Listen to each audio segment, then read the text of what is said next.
दोस्तों नमस्कार। हम आपको नित नित नई नई जानकारियाँ देते ही हैं और आज हम आपको बताएंगे कि किस चीज़ के साथ खाने से क्या फ़ायदा है, किस चीज़ को खाने के साथ क्या नुकसान है और कभी कभी हम भोजन बहुत ज़्यादा कर लेते हैं, उसको पचाने के लिए हमको क्या करना चाहिए। आज सबसे पहले हम आपको बताते हैं कि किन चीज़ों को हम साथ में खाएं तो अमृत के समान हमारे शरीर में यह कार्य करते हैं।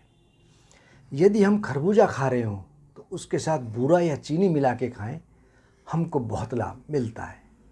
आपने देखा होगा गुजरात में, साउथ में लोग भोजन में अपने गुड़ के साथ इमली भोजन में बहुत इस्तेमाल करते हैं।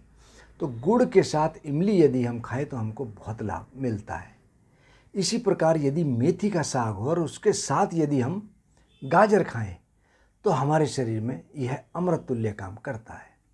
इसी प्रकार यदि हम बथुआ खाएं और दही के साथ खाएं या बथुए का रायता खाएं, दोनों को मिला करके हमारे शरीर में ये बहुत अच्छा लाभ देता है।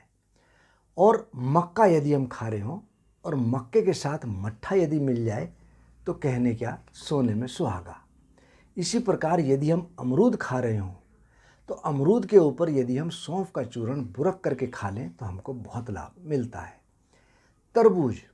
तरबूज के साथ यदि हम गुड़ का सेवन करें हमको बहुत लाभ मिलता है।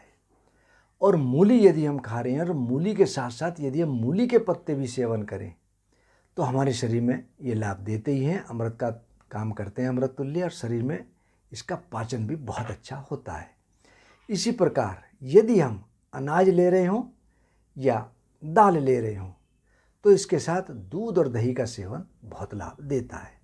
इसी प्रकार यदि हम दूध के साथ खजूर का सेवन करें, हम 2 या 3 खजूर खाएं और ऊपर से दूध का सेवन करें तो हमारे शरीर में बहुत पौष्टिकता का काम करता है, बल का भंडार करता है। एक तरह का दोनों कैटलिस्ट का काम करते हैं, शरीर में तेज़ी से बल का भंडार करते हैं। साथ ही साथ यदि हम केला खा रहे हों और उसके साथ छोटी इलायची ले लें तो हमको बहुत लाभ मिलता है। और चावल के साथ, साउथ इंडिया में तो चावल के साथ नारियल की चटनी खाते ही हैं, और यदि हम चावल के साथ नारियल गिरी हम सेवन करें तो हमको बहुत लाभ देता है। और कभी कभी हम कुछ भोजन में ज़्यादा चीज़ खा लेते हैं तो उसको पाचन के लिए मैं आपको कुछ चीज़ें बता रहा हूँ। जैसे कि कभी हमने केला बहुत ज़्यादा खा लिया और पेट अफड़ने लगा तो सिर्फ 2 छोटी इलायची ले लो, केले का पाचन होने लगता है। इसी प्रकार यदि हम आम का बहुत ज़्यादा सेवन कर लें, आम बहुत फलों का राजा है, स्वाद में कई बार बहुत ज़्यादा खाया जाता है, और बहुत ज़्यादा खाने के बाद यदि हम आधा चम्मच सौंठ या थोड़ा सा गुड़ ले लें तो उसका पाचन बहुत अच्छा होता है। इसी प्रकार कभी कभी हम जामुन बहुत ज़्यादा ले लें, उसके पाचन के लिए यदि हम 3-4 चुटकी नमक का सेवन करें हमको बहुत लाभ मिलता है। इसी प्रकार हम सेव, कभी कभी व्रत रखते हैं, बहुत ज़्यादा सेव खा लें, पेट का भारीपन हो जाए या सेव का पाचन ना हो पाए, हम ऊपर से 1/4 चम्मच दालचीनी का चूर्ण ले लें तो इसका पाचन भी होता है और शरीर में लाभ भी मिलता है। इसी प्रकार यदि हम अमरूद ज़्यादा खा लें तो अमरूद खाने से क्या होगा, बहुत ज़्यादा पेट भारी होने लगे, यदि हम आधी से 1 चम्मच सौंफ खा लें तो अमरूद का पाचन हो जाता है। इसी प्रकार यदि बेर ज़्यादा ले लें, मुंह बहुत खट्टा होने लगे और उसका पाचन पूरा ना हो पाए, यदि हम आधी चम्मच सिरका ले लें तो बेर का पाचन हो जाता है। इसी प्रकार यदि हम गन्ने का सेवन बहुत ज़्यादा कर लें, गन्ना बड़ा स्वाद होता है, जब आदमी खाने लगता है तो उसको ये ध्यान ही नहीं रहता कि वो कितना खा गया, और यदि हम ज़्यादा गन्ना खा लें तो उसके ऊपर यदि हम 3-4 सिर्फ बेर ले लें तो गन्ने का पाचन बहुत अच्छा हो जाता है। इसी प्रकार यदि हम चावल का प्रयोग बहुत ज़्यादा कर लें, उसके ऊपर आधी चम्मच अजवाइन ले लें, हमको बहुत लाभ मिलता है। बैंगन, इसी प्रकार यदि हम बैंगन बहुत ज़्यादा सेवन कर लें और बैंगन के ऊपर सरसों का तेल 1 चम्मच ले लें तो बैंगन का भी पाचन बहुत अच्छा हो जाता है। मूली, कई बार स्वाद में मूली बहुत ज़्यादा खा लेता है आदमी, तो मूली खाने के बाद यदि हम 1 चम्मच काले तिल मुंह में रख के चबा लें हमको बहुत लाभ मिलता है। इसी प्रकार बेसन, यदि हम बेसन से बनी हुई चीज़ कोई ज़्यादा खा लें और पेट भारी होने लगे, हम मूली के पत्ते वैसे ही चबा लें तो हमको बहुत लाभ मिलता है। और इसी प्रकार यदि हमने खाना ज़्यादा खा लिया, उसके ऊपर हम दही का सेवन कर लें तो बहुत ही अच्छा हमारा पाचन हो जाता है। और यदि हम मटर बहुत ज़्यादा ले लें तो मटर के ऊपर 2-4 हम कटे हुए पीस अदरक के ले लें, हमको बहुत लाभ मिलता है। इसी प्रकार यदि हम इमली या उड़द की दाल या कभी कभी हम बहुत ज़्यादा मूंगफली खा लें या शकरकंद खा लें या जिमीकंद खा लें तो कुछ नहीं करना, उसके पाचन के लिए हम थोड़ा सा गुड़ मुंह में डाल के चूस लें, हमको बहुत अच्छा पाचन भी होता है और लाभ भी मिलता है। इसी प्रकार हम मूंग की दाल या चने की दाल हम ज़्यादा ले लें और पेट भारी होने लगे, उसका पाचन पूरा ना हो तो 1 चम्मच यदि हम सिरका ले लें तो इसका बहुत अच्छा पाचन होता है। इसी प्रकार यदि हम मक्का बहुत ज़्यादा ले लें और उसका पाचन ना हो पाए, उसके ऊपर यदि हम थोड़ा सा मट्ठा ले लें, हमको बहुत लाभ मिलता है। घी या खीर बहुत ज़्यादा खाने से पेट भारी हो जाए, उसका पाचन ना हो तो 3-4 दाने हम काली मिर्च के ले लें, हमको बहुत लाभ मिलता है। इसी प्रकार यदि कई बार बहुत ज़्यादा स्वाद में पूरी कचौरी ज़्यादा खाई जाती है, उसका पाचन ना हो रहा हो, यदि हम गर्म पानी का सेवन कर लें तो हमको बहुत लाभ मिलता है। इसी प्रकार हम यदि भोजन ना पच रहा हो और भोजन ज़्यादा कर लें, उसके ऊपर यदि हम आधा नींबू निचोड़ करके पानी में डायरेक्ट पी लें तो हमको बहुत ज़्यादा लाभ मिलता है, भोजन का पाचन होने लगता है। इसी प्रकार यदि हम आपको कहें कि हम कुछ चीज़ खा रहे हैं और जो विषम मात्रा में हमारे शरीर में नुकसान दे, ये तो अभी हमने आपको बताया कि किस चीज़ को खाने से क्या फ़ायदा है, किन चीज़ों को हम साथ में ले तो अमृत तुल्य है और पाचन के लिए हमको क्या लेना है। अब हम आपको बताएंगे किन चीज़ों को साथ में लेने से शरीर में क्या नुकसान होता है।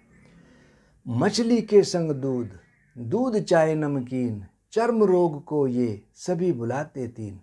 यदि हम दूध के साथ दही, दूध के साथ नमक और दूध के साथ मछली का सेवन करें तो शरीर में खाज खुजली होती है, बाल झड़ने लगते हैं, ऐसे में बाल टूटने लगते हैं और शरीर में सफ़ेद दाग यानी कि ल्यूकोडर्मा का निर्माण होता है। इसी प्रकार हमको कई बार बहुत से लोग खाली पेट आयुर्वेदिक दवा लेते हैं, बहुत अच्छी बात है, लेनी भी चाहिए, लेकिन यदि हम आधे पौने घंटे उस दवा के ऊपर सेवन ना कुछ करें तो शरीर में कई बार गर्मी होने लगती है, तो हमको आधे पौने घंटे बाद ज़रूर कुछ ना कुछ खाना चाहिए।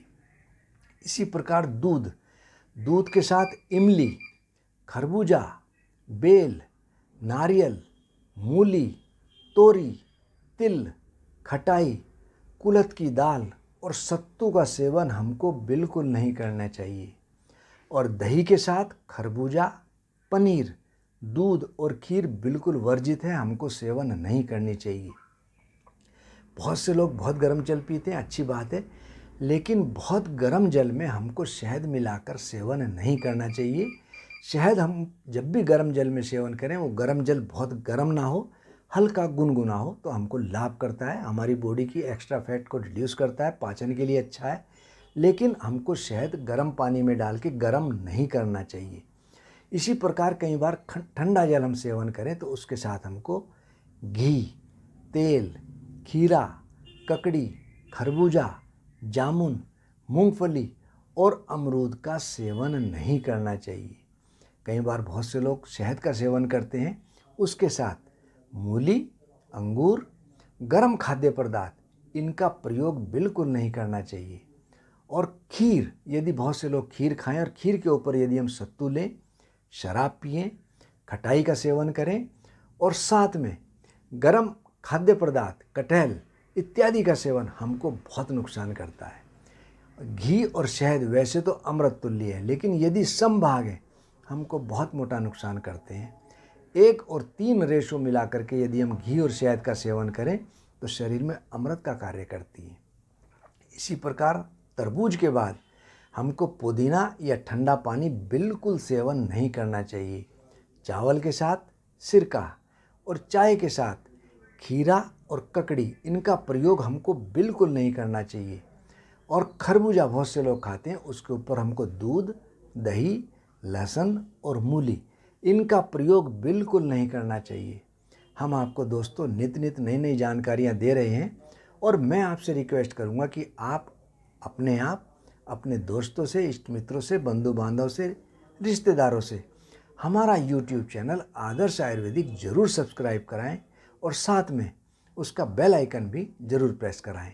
और हमारा जितना भी सोशल मीडिया है, इंस्टाग्राम है, ट्विटर है, फेसबुक पेज है आदर्श आयुर्वेदिक फार्मेसी, उसको ज़रूर सब्सक्राइब करें। धन्यवाद।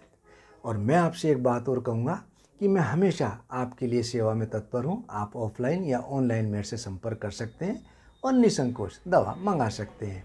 हमारा पता आपको सबको मालूम ही है, आदर्श आयुर्वेदिक फार्मेसी, दक्ष मंदिर मार्ग, कनखल, हरिद्वार। प्रणाम।